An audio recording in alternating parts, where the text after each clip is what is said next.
स्वर सुधा मंच पर आप सभी का स्वागत है। प्रस्तुत है वरिष्ठ कथाकार सुभद्रा कुमारी चौहान की कहानी असमंजस। आप इतने दिन से आए क्यों नहीं केशव जी? सभा मंडप के बाहर निकलते निकलते कुसुम ने पूछा। मैं अपने मित्र बसंत के साथ बाहर चला गया था, केशव ने बसंत की ओर इशारा करते हुए जवाब दिया। कुसुम ने बसंत की ओर देखा, फिर जरा रुकती हुई बोली, क्या यही आपके मित्र बसंत हैं? मैंने जैसे इन्हें पहले कभी देखा है। कन्वोकेशन डिबेट में फर्स्ट प्राइज आप ही को मिला था। कन्वोकेशन डिबेट में फर्स्ट प्राइज जीतने वाला बसंत एक बालिका के सामने कुछ घबरा सा गया। उसका चेहरा लाल हो गया। उसने कुछ भी उत्तर न दिया। केशव ने कहा, हाँ, प्राइज इन्हीं को मिला था। उसके बाद कुसुम, बसंत और केशव दोनों को शाम के समय अपने यहाँ चाय के लिए निमंत्रित करके अपने पिता के साथ कार पर बैठकर चली गई। कुसुम कुमारी अपने माता पिता की इकलौती कन्या है। इलाहाबाद के जॉर्ज टाउन में, जहाँ शहर के धनी मानी व्यक्तियों के बंगले हैं, वहीं कुसुम के पिता की एक विशाल कोठी है। शहर के प्रमुख धनी व्यक्तियों में उनकी गणना है। उनके पास मोटर है, गाड़ी है और भी न जाने क्या क्या है। 10-5 नौकर सदा उनके घर पर काम किया करते हैं। घर बैठे केवल लेन देन से ही उन्हें 600-700 रुपए मासिक की आमदनी हो जाती है। कुसुम ही उनकी एकमात्र संतान है, जो वहीं क्रॉसथवेट गर्ल्स स्कूल में मैट्रिक में पढ़ती है। केशव कुसुम का पड़ोसी है, यूनिवर्सिटी में बीए का विद्यार्थी है। बसंत केशव का सहपाठी है। वह अपने मामा के साथ अय्यापुर में रहता है। बसंत के माता पिता बचपन में ही मर चुके हैं और तभी से बसंत अपने मामा का आश्रित है। बसंत पढ़ने लिखने में कुशाग्र बुद्धि, सदाचारी, सरल स्वभाव और मिलनसार है। इसलिए शिक्षक उसे चाहते हैं और सहपाठी उसका आदर करते हैं। शाम को केशव के आग्रह से बसंत कुसुम के घर पर आया तो जरूर था, किंतु उसे वहां बात बात में संकोच मालूम हो रहा था। जब कुसुम उन्हें लेकर मखमली सीढ़ियों पर से ऊपर अपने ड्राइंग रूम में जाने लगी, तब बसंत ने अपने पैरों की ओर देखा, जहां कुसुम के कमल सरीखे मुलायम पैर पड़ रहे थे। वहां अपने धूल भरे पैरों को रखने में उसको कुछ अटपटा सा लगा। कमरे में पहुंचकर वहां की विभूतियों को देखकर बसंत भौचंक सा रह गया। ऐश्वर्य के प्रकाश में उसे अपनी दशा और भी हीन मालूम होने लगी। उस वातावरण के योग्य अपने को न समझकर उसे कष्ट हो रहा था।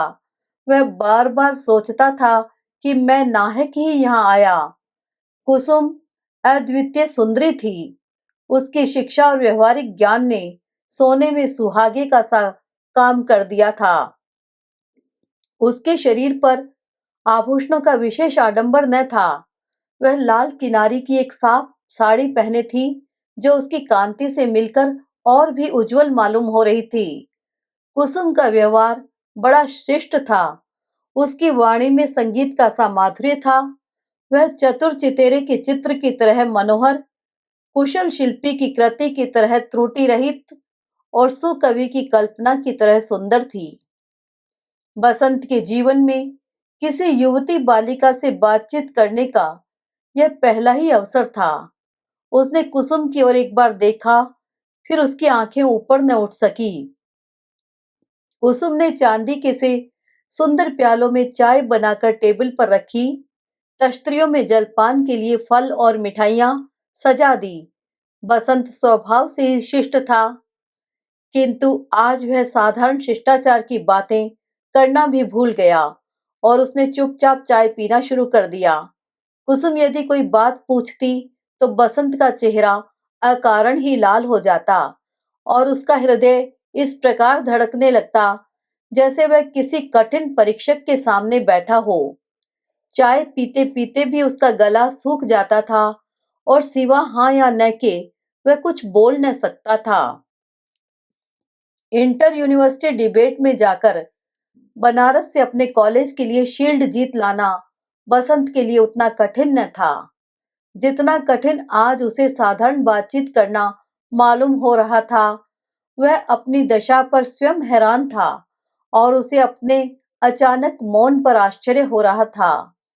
केशव के आग्रह पर जब कुसुम ने सितार पर यमन कल्याण बजाकर सुनाया तो बसंत ने कहा, आप तो संगीत में भी बड़ी प्रवीण हैं।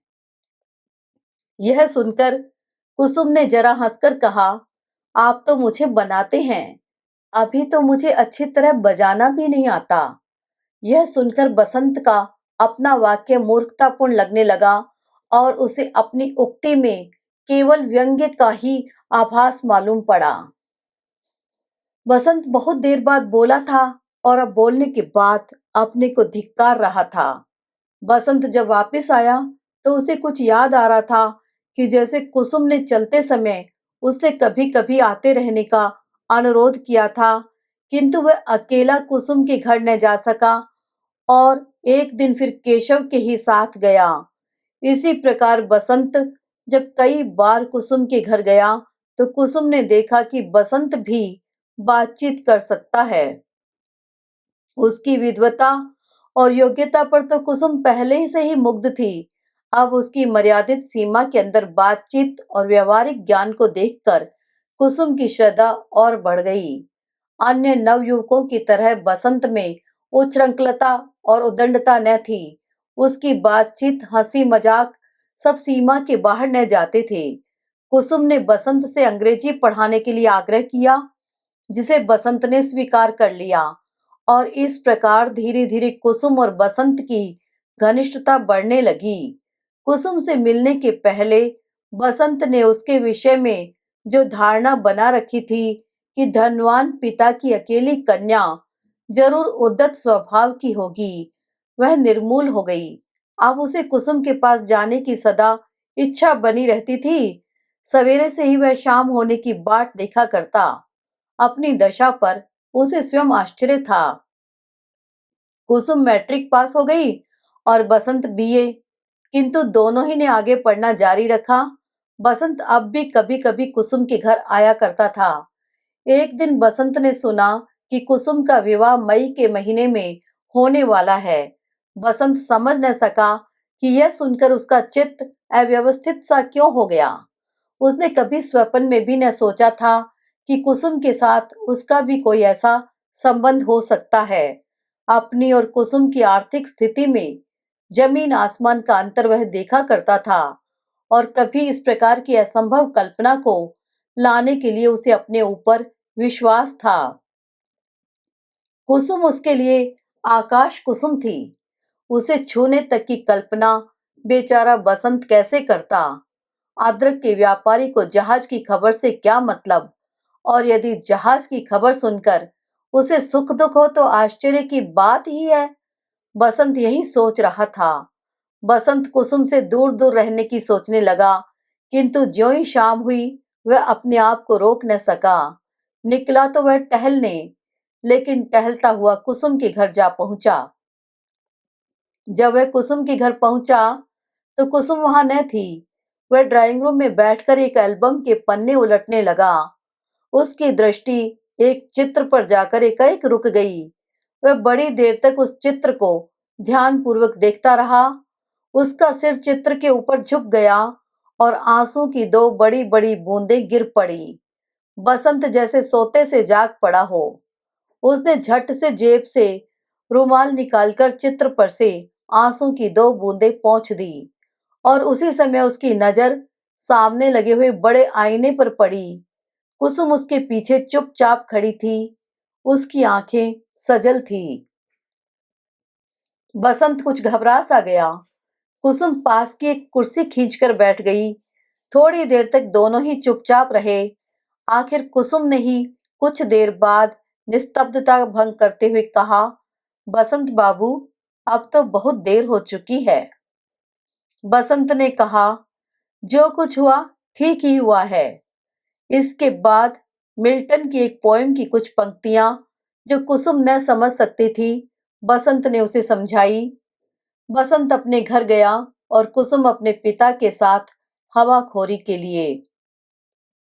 गर्मी की छुट्टी में बसंत को एक लाल लिफाफे में कुसुम की शादी का निमंत्रण पत्र मिला और कुछ दिन बाद उसने यह सुना कि कुसुम का विवाह एक धनी मानी जमींदार के यहाँ सकुशल हो गया। कुसुम का पढ़ना लिखना बंद हो गया और साथ ही बंद हो गया बसंत का उसके यहाँ का आना जाना। बसंत को अब मालूम हुआ कि उसका हृदय उससे छिप छिप कर कुसुम को कितना चाहने लगा था।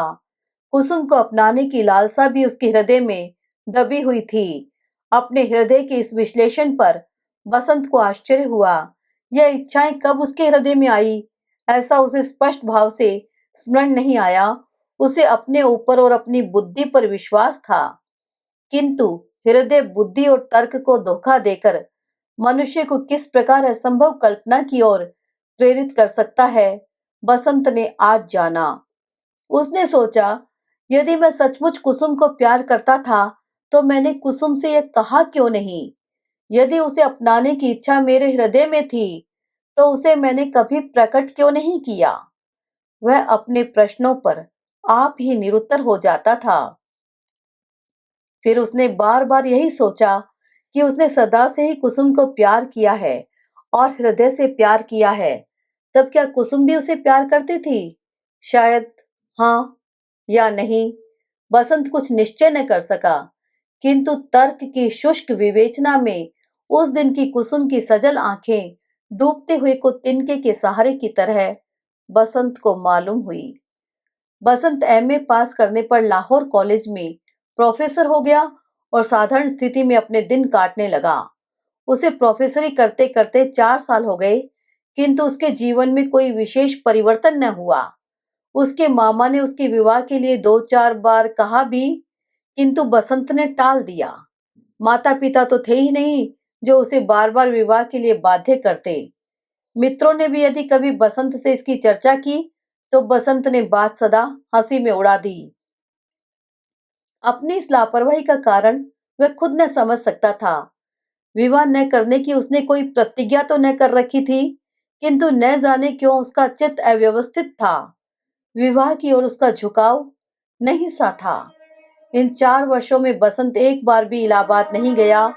बार बार इच्छा होते हुए भी वह वहां न जा सका। उसके मामा की बदली लखनऊ हो गई थी। अब इलाहाबाद जाता भी तो किसके यहाँ? अपने क्लास के विद्यार्थियों को टाटा नगर के कारखाने दिखलाकर जब बसंत लौट रहा था, उसे इलाहाबाद स्टेशन से जाना पड़ा। यहाँ एक दिन रुकने के प्रलोभन को वह न रोक सका। सामान स्टेशन पर छोड़कर पहले वह अपने पुराने साथियों से मिलने गया।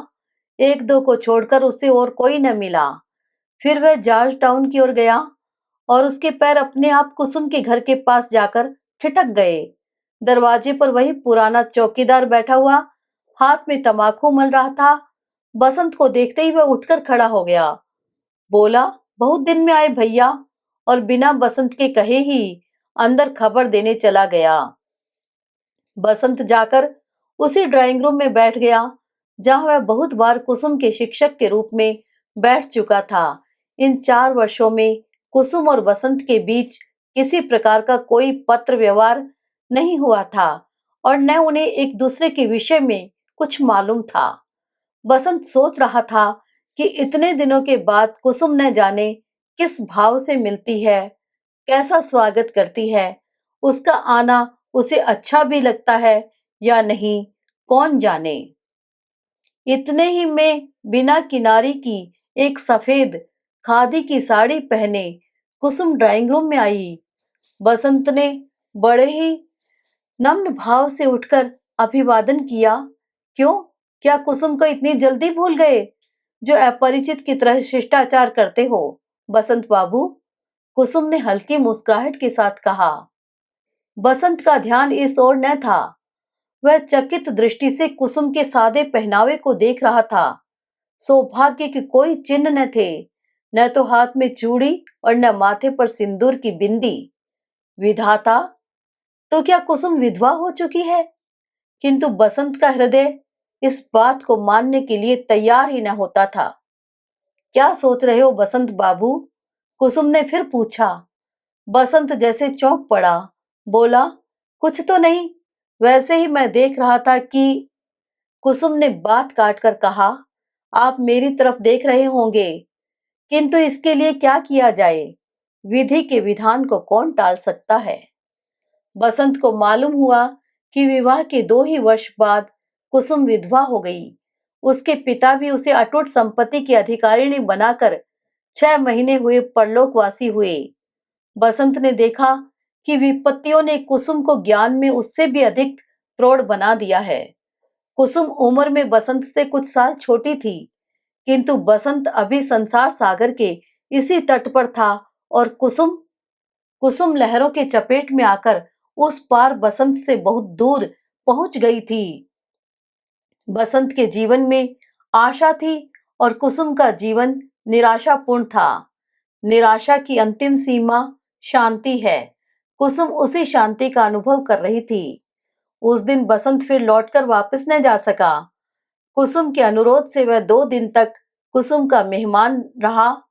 दोनों ने परस्पर एक दूसरे के विषय में इतने दिनों का हालचाल जाना। पत्र न लिखने की शिकायत न तो कुसुम को थी न बसंत को।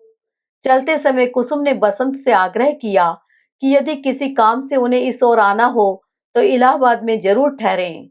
कुसुम बसंत का हृदय उसकी आंखों में देख रही थी। उसे विश्वास था कि बसंत जरूर आवेगा। बसंत का स्वास्थ्य दिनों दिन बिगड़ता ही गया। कोई खास बीमारी तो न थी, केवल 8-10 दिन तक मलेरिया ज्वर से पीड़ित रहने के बाद वह कमजोर होता गया। छुट्टी में जलवायु परिवर्तन के लिए बसंत मसूरी गया। प्रकृति के सुंदर दृश्य, यात्रियों की चहल पहल, बिजली की रोशनी, किसी भी बात से बसंत के चित्त को शांति न मिल सकी। वह सदा गंभीर और उदास रहा करता। कुसुम को वह जी से प्यार करता था। बसंत का स्वभाव और चरित्र अत्यंत उज्जवल और ऊंचा था। फिर भी जब वह सोचता कि कुसुम के विवाह के समय, उसके सुख के समय उसकी आंखों में आंसू आए थे और कुसुम के विधवा होने पर उसके हृदय में आशा का संचार हुआ है, तब वह अपने विचारों पर स्वयं लज्जित होता और अपने को नीच समझकर धिक्कारता। बसंत बहुत दिनों तक मसूरी में न रह सका। देहरादून एक्सप्रेस से वह एक दिन इलाहाबाद जा पहुंचा। कुसुम के सद्व्यवहार से कुछ शांति मिली। कई दिनों से बसंत कुसुम को कुछ कहना चाहता था, किंतु कहते समय उसे ऐसा मालूम होता जैसे कोई आकर उसकी जबान पकड़ लेता हो। वह कुछ न कह सकता था। एक दिन बगीचे में कुसुम बसंत के साथ टहल रही थी। दोनों ही चुपचाप थे। बसंत ने निस्तब्धता भंग की।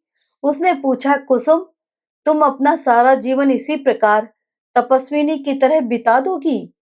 क्या करूं, ईश्वर की ऐसी ही इच्छा है, कुसुम ने शांति से उत्तर दिया। किंतु इस तपश्चर्या को सुख में परिवर्तित करने का क्या कोई मार्ग नहीं है? क्या मार्ग हो सकता है बसंत?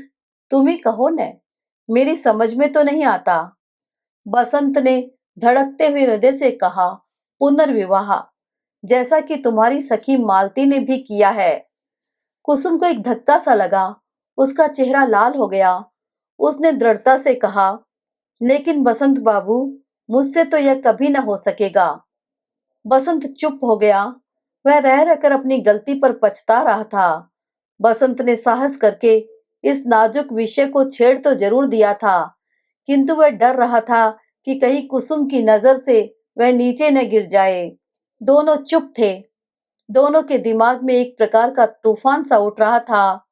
टहलते टहलते कुसुम जैसे थक कर एक संगमरमर की बेंच पर बैठ गई।